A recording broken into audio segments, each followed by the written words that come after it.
Saya sekarang ke Mbak Lisa. Mbak Lisa, ini kan 5 bulan terakhir aja sudah ada belasan kasus pembunuhan di luar hukum. Terus kemudian tadi seperti disampaikan oleh Bang Ronald, warga itu sebenarnya ketakutan gitu karena ada pengerahan pasukan yang begitu masif, utamanya di Pegunungan Tengah.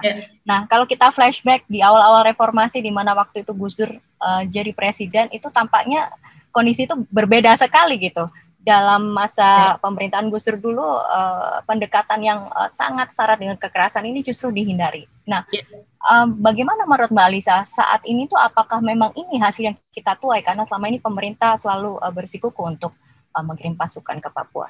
Iya, Mbak Nurina, terima kasih. Amnesty, terima kasih. Saya langsung aja ya, karena ini pembicaraan menurut saya penting banget. Silakan. Saya minta izin untuk menampilkan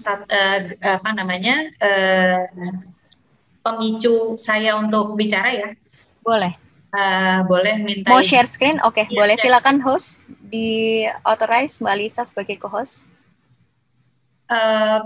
Beberapa tahun yang lalu saya mulai belajar dari tentang system thinking dari seorang ahli namanya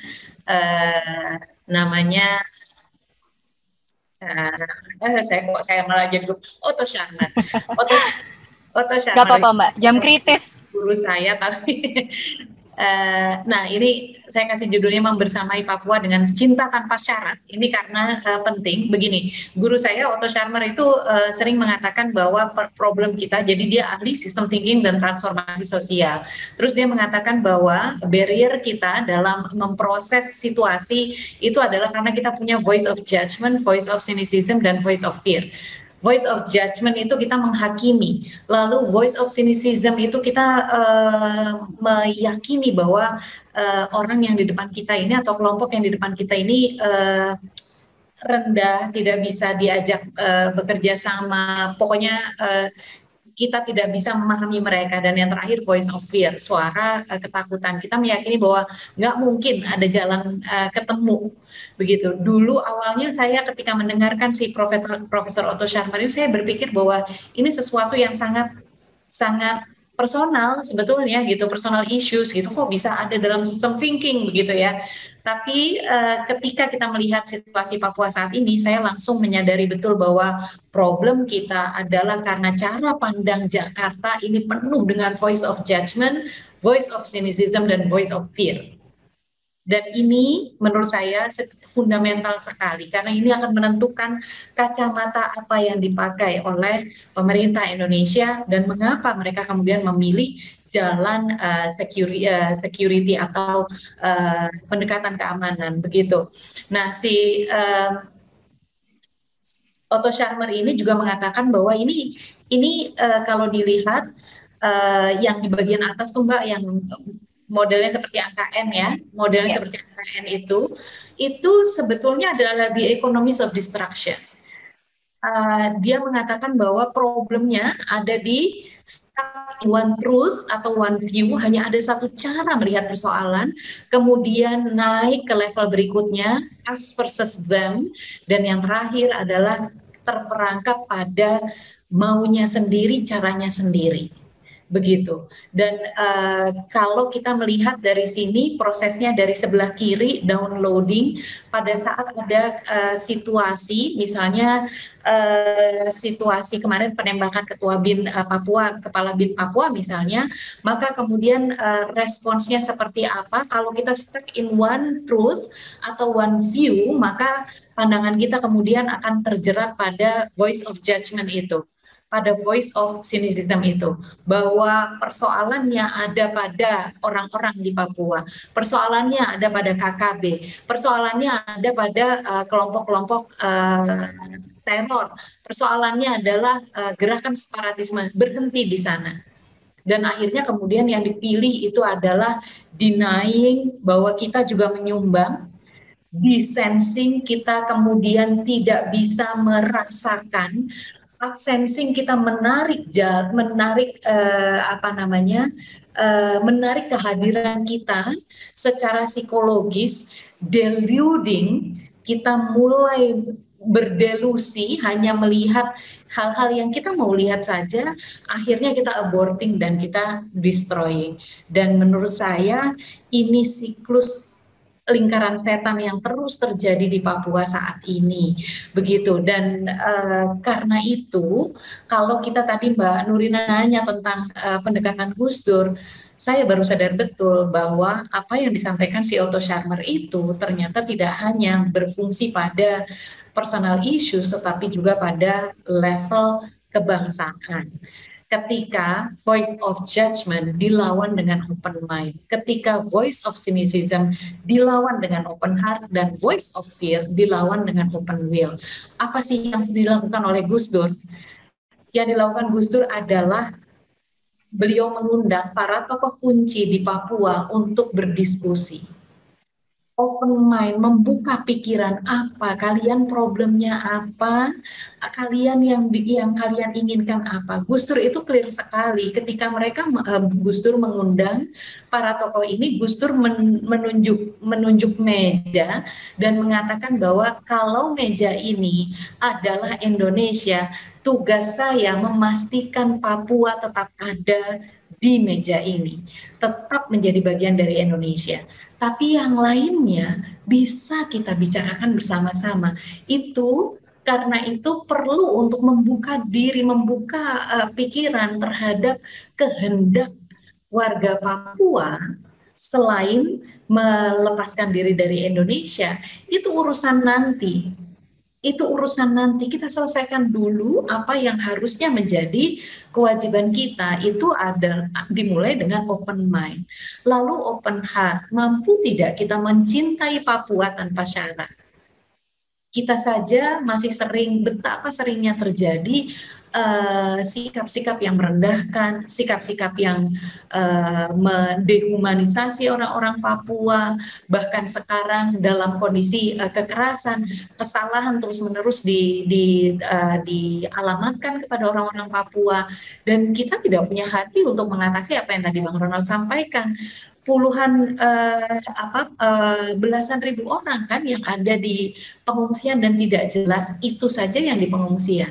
Sementara pada saat tidak ada persoalan pengungsian saja, kita masih punya hutang yang sangat besar.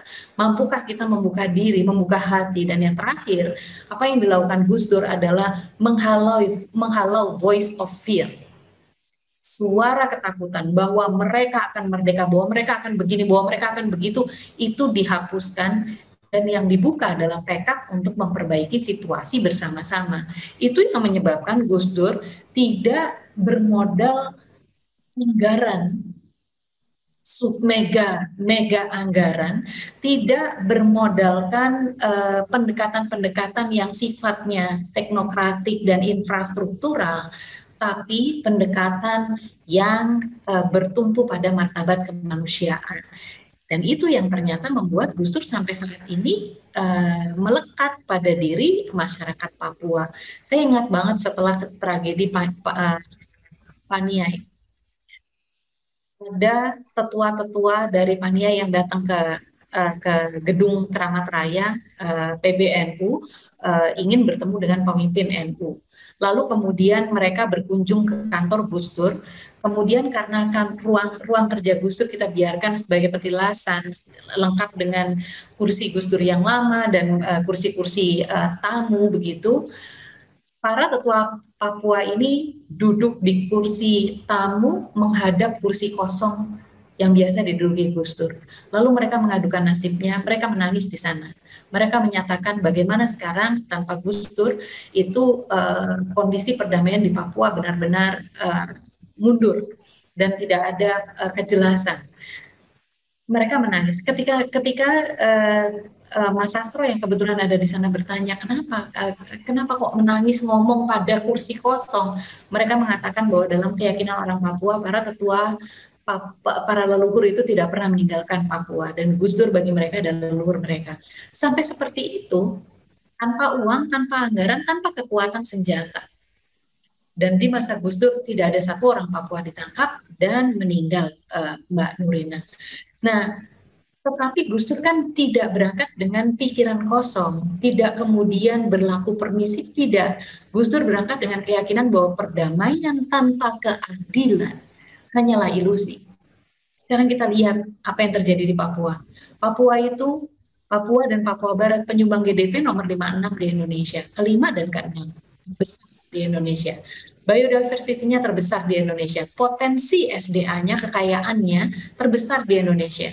Tapi tingkat kesehatannya terendah, tingkat kemiskinan tertinggi, tingkat pendidikan terendah, dan kekerasan berkelanjutan, bukan pembangunan berkelanjutan, tapi kekerasan berkelanjutan tanpa penyelesaian hukum. Maka if you don't change direction, you will end up where you're heading.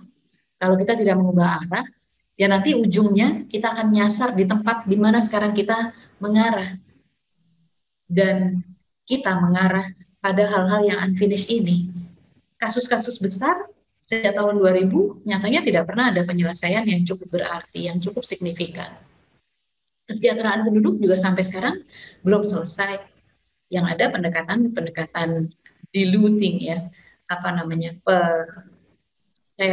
saya bahasa Indonesianya apa begini. Kalau sebuah teh terlalu pekat diberi air putih terus-menerus, maka dia akan menjadi memudar, dan itu yang terjadi. Harus penduduk yang bukan asli Papua diperbanyak. Niatnya mungkin niat, kalau husnudon ya niat ingin memperkuat integrasi. Tapi kalau suudon, apa yang terjadi? Apa yang terjadi? Lalu good governance juga tidak terjadi. Dan yang terakhir, pendekatan keamanan tanpa reliabilitas. Kita nggak pernah tahu batas-batasnya, kita tidak pernah tahu perimeternya kita, dan tidak ada check and balances.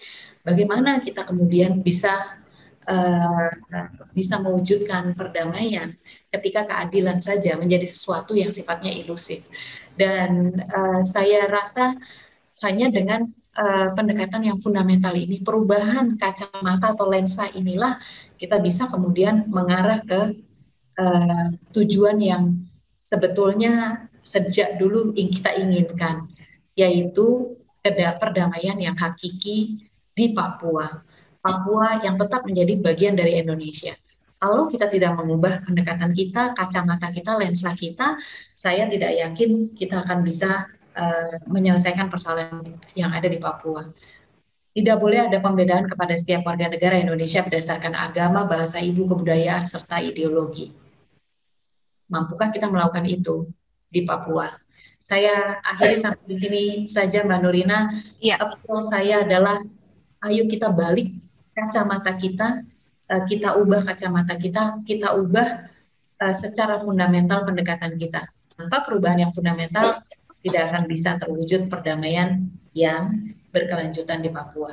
Terima kasih. Assalamualaikum warahmatullahi wabarakatuh. Terima kasih, Waalaikumsalam Mbak Alisa. Ada hal yang menarik tadi yang disampaikan oleh Mbak Alisa. Ini ada unfinished business di Papua yang sebenarnya yang terjadi sekarang juga adalah sebuah lingkaran setan. Kenapa sebabnya? Karena ada cara pandang Jakarta ini tadi yang tidak pernah berubah. Nah, kalau kita bertanya mengenai apa motivasinya, kenapa cara pandang ini tidak pernah berubah? Sekarang saya ini karena Mbak Alisa akan meninggalkan forum ini duluan ya, saya ingin tanya ke Mbak Alisa, bagaimana cara kita mengubah cara pandang itu? Karena sebenarnya itu yang diperlukan oleh kita bersama supaya Papua ini segera damai, masalah kemanusiaan di sana teratasi. Open will itu, Mbak, tekad itu yang kalau saya belajar dari Gus Dur adalah meyakini betul bahwa ada solusi damai, itu ada solusi berkeadilan, itu ada. Gitu. Nah, kalau kita saja tidak yakin pada itu, kita nggak akan bisa kemudian betul-betul mewujudkan pendekatan damai begitu. Nah, dimulainya dari sana. Mampukah kita kemudian melepaskan kacamata pendekatannya harus keamanan, karena yang kita lawan adalah separatis. Mampukah kita menjaga keamanan? Tentu harus, tetapi tidak tanpa syarat itu tadi, tidak tanpa kerangka, tidak tanpa batas itu loh, Mbak. Yang menurut saya persoalannya sebetulnya ada di sana. Ketika tidak ada batasan, tidak ada kerangka, kemudian semuanya diletakkan pada persoalan keamanan, sementara pendekatan yang lebih integratif itu tidak dilakukan atau kurang dilakukan, bukan tidak dilakukan, tapi kurang dilakukan, maka kita akan terus menuai kekerasan kekerasan yang tak berkesudahan ini. Begitu. Jadi dimulainya sebetulnya yaitu dari cara pandang keyakinan bahwa bisa. Iya. Kalau kita yakin bisa, ya bisa. Tapi kalau kita nggak yakin, sampai sekarang ini saya melihat setiap kali berdiskusi dengan state actors ya, aktor-aktor negara terkait ini selalu berhenti di sana nggak bisa, di sini nggak bisa, dia harus begini, harus begitu. Itu padahal Gus Dur membuktikan bisa begitu. Oke. Mbak Alisa, kalau boleh bisa tahan sebentar sekitar 5 sampai 10 menit lagi, saya ingin ke Romo Frans dulu. Sore Romo. Tadi saya tertarik sekali karena Mbak Alisa memakai bahasa cinta tanpa syarat. Kalau menurut Romo, bagaimana kita membawa ini ke state actor gitu ya? Bagaimana menumbuhkan cinta tanpa syarat ini ke para pembuat kebijakan yang ada di Jakarta?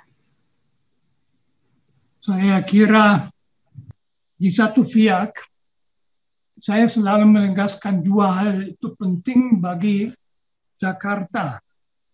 Dua pengandaian.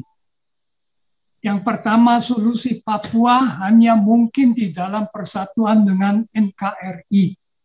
Jadi segenap harapan bahwa Papua bisa lepas dari Indonesia itu hanya akan berakhir dengan malapetaka. Papua bukan Timur-Timur. Dan OPM atau kalau mau KKP itu bertanggung jawab berat kalau mereka terus memakai kekerasan itu sampai membawa ke pemusnahan orang-orang Papua. Ini catatan pendahuluan. Tetapi bagi kita sendiri mungkin harus dilihat kok apa yang terjadi sehingga 60 tahun sesudah integrasi Papua ke Indonesia terjadi, orang Papua belum merasa menjadi orang Indonesia seperti yang lain-lain. Ini kan suatu pertanyaan luar biasa. Mereka dileceh secara rasial, mereka ditembak mati lebih cepat daripada orang lain, mereka diperlakukan seperti di Amerika Serikat, orang Indian, dan di Australia orang Aboriginal. Nah, inilah yang sebetulnya harus membuat kita bertanya kok begitu. Sekarang dengan OPM dinyatakan teroris, saya mendapat satu WA menarik juga.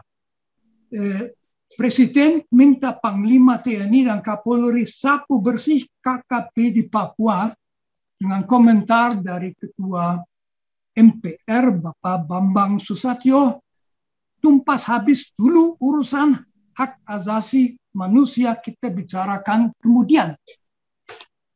Itu sikap Jakarta. Saya tidak tahu bagaimana mengubah itu. Tetapi itu gawat. Jadi tentu sekarang pembunuhan terhadap orang Papua tidak akan berkurang, tetapi akan tambah. Saya tentu sepenuhnya mendukung yang diajukan Mbak Alisa. Yang perlu bahwa para polisi maker itu mengerti bahwa dengan pendekatan sekarang masalahnya tidak selesai. Tentu ada satu hal yang harus dilihat jelas. Kalau orang mau jahat, dia bilang masalahnya selesai sendiri. Mayoritas penduduk dua provinsi di Papua itu sudah bukan orang asli akan hilang sendiri. Bagi saya selalu mengherankan, tadi juga disebut oleh pembicara pertama, kalau orang-orang di kampung melarikan diri, mereka melarikan diri terhadap aparat keamanan kita sendiri, itu apa? Ada yang nggak benar kok. Aparat keamanan kita datang, mereka lari supaya aman ke hutan, mungkin setahun dan sebagainya. Jadi kalau ini pernah harus disadari betapa tidak masuk akal. Mengingat Papua tidak punya kemungkinan lari dari Indonesia, kan tidak perlu fanatik menindas segenap bentuk. Jadi saya berpendapat lakukan dialog seperti diajukan dan pernah direncanakan. Romo Neves sudah meninggal. Bicara dengan orang Papua, tanya apa yang mereka harapkan, tariklah. Nah, yang kedua, pendekatan keamanan itu sudah terbukti tidak berhasil. Kok Indonesia masih memberikan seluruh inisiatif kepada keamanan, aparat keamanannya, pemakai cara keamanan itu biasa. Tetapi Indonesia itu, keamanan di Indonesia itu tentara polisi adalah suatu pelayanan terhadap masyarakat dan negara. Jadi kita harus menuntut bahwa pendekatan keamanan itu diakhiri. Lalu tentu saja tadi juga sudah disebut pelanggaran hak-hak asasi manusia di masa lampau harus diangkat. Apakah itu pembunuhan terhadap Thais, apakah itu Panyai, apakah itu pendeta Jeremia, Samambani, dan sebagainya. Semua itu kemudian tidak jadi ditangani. Ya begitu orang bilang bahwa nyawa orang Papua yang nggak perlu dihiraukan, jauh-jauh siapa yang memperhatikan. Saya tidak mau panjang-panjang, saya mau mengeluh, saya merasa sedih bahwa kita tidak mampu untuk membuat orang Papua merasa bagian dari orang Indonesia, dan yang pertama adalah kita harus menghormati mereka. Tentu kita juga tidak hanya di Papua tetapi dimanapun harus peka terhadap pelecehan rasial yang memang ada.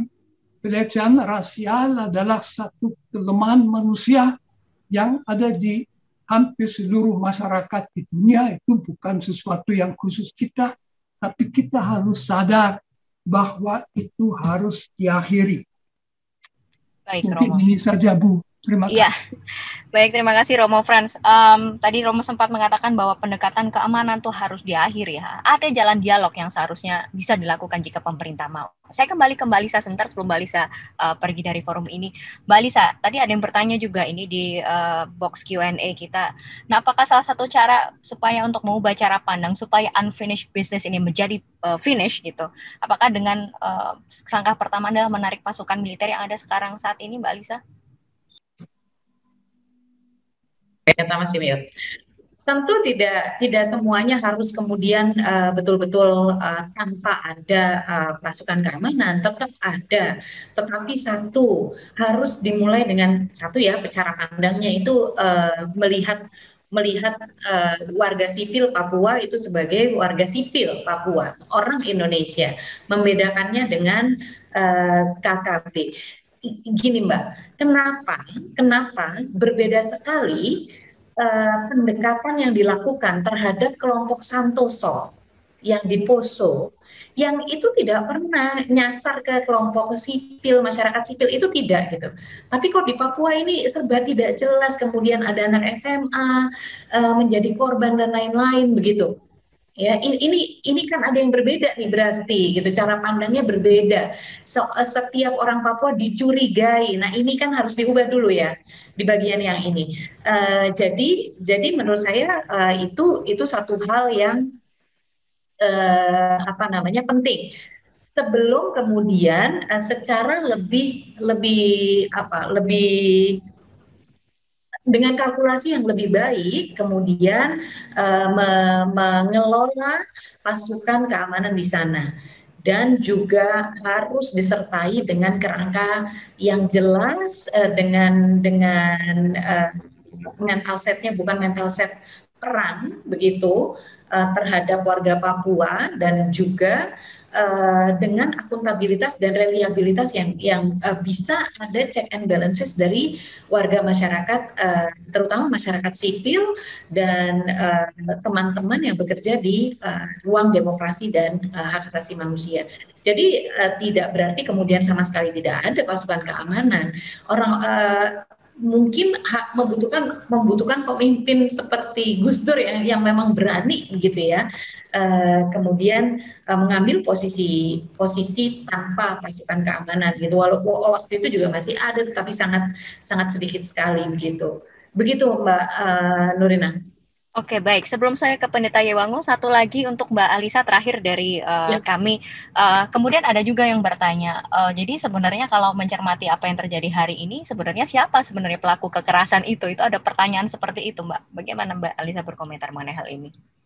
Ya, kita tidak bisa memungkiri bahwa pasti akan ada kelompok-kelompok kriminal.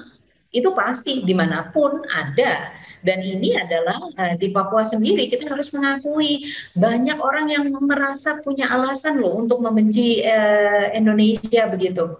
Ya, kita lihat pengerukan yang sama sekali tidak adil kepada warga Papua misalnya, atau nasib para pengungsi Nduga yang sampai sekarang tidak selesai. Pania yang tragedinya sudah bertahun-tahun yang lalu dan sampai sekarang juga tidak ada kejelasan, tidak ada hukuman bagi pihak-pihak yang melakukan kesalahan di sana. Nah, hal-hal seperti ini apakah cukup menjadi alasan untuk orang-orang Papua? Sebagian orang-orang Papua merasa marah sekali. Cukup. Menurut saya itu cukup. Saya bisa memahami kalau banyak orang marah di sana. Saya bisa memahami kalau orang-orang Papua tidak merasa menjadi bagian dari Indonesia, karena kalau sedang pertandingan mereka kemudian diteriaki dengan ujaran-ujaran rasis. Di Jogja saja, di tempat saya tinggal, orang memperlakukan dan melihat anak-anak Papua itu dengan berbeda kok. Kita punya persoalan integrasi yang more than keamanan. Kita punya persoalan merekonsiliasi hubungan yang bermartabat antara orang-orang Papua dengan orang-orang di luar Papua sesama warga bangsa Indonesia gitu. Jadi kalau kemudian ada kelompok-kelompok yang memilih menggunakan jalan-jalan kriminal, ya hentikan perilaku kriminalnya, titik gitu. Tidak harus kemudian menggunakan pendekatan yang berlebihan dan melupakan bahwa kita punya kontribusi, kita punya PR. Itu Mbak. Baik, Mbak Alisa, terima kasih banyak. Saya bergeser ke Pendeta Yewango. Selamat sore. Ya, Mbak. Ya, silakan Mbak Alisa. Nurholis Maju sudah duluan janjiannya. Iya. Oke, baik. Terima kasih Romo dan Bapak Pendeta Yewango dan Mas Waidi. Selamat sore Mbak. Teman-teman, Mbak Nurina terutama, ya. Kami terima kasih.